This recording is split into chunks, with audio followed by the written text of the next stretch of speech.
بسم اللہ الرحمن الرحیم۔ کہ دیکھیے مظاہر جو ہے نیکی کے، ایک ہے نیکی کی روح، وہ تو ایمان باللہ، ایمان بالآخرہ، ولیکن البر من آمن باللہ والیوم الآخر۔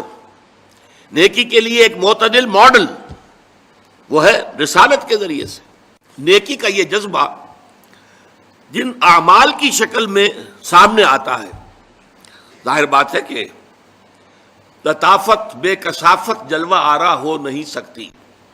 کوئی بھی لطیف شے ہے، اسے دنیا میں ظاہر ہونے کے لیے کوئی نہ کوئی مٹیریل، اس کا غلاف جب تک نہیں ہوگا اس وقت تک آپ اسے دیکھ نہیں سکتے۔ تو یہ لطافت جو ہے اندر ایمان کی، ایمان باللہ، ایمان بالآخرہ، یہ اعمال کی شکل میں ظاہر آئے گی۔ ان اعمال میں اولین عمل جو ہے وہ انسانی ہمدردی کا عمل ہے۔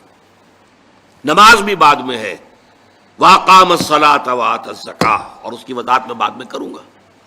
لیکن یہ کہ اولین شے جو ہے خدمت خلق اور انسانی ہمدردی۔ وہ جو ایک شعر ہے بہت پامال ہے، سب لوگ جو ہیں ان کو یاد بھی ہوگا، درد دل کے واسطے پیدا کیا انسان کو، ورنہ طاعت کے لیے کچھ کم نہ تھے کروبیاں۔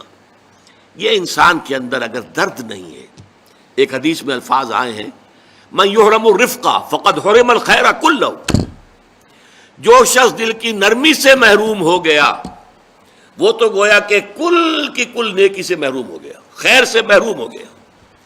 کٹھور دل انسان ہے، سخت دل انسان ہے۔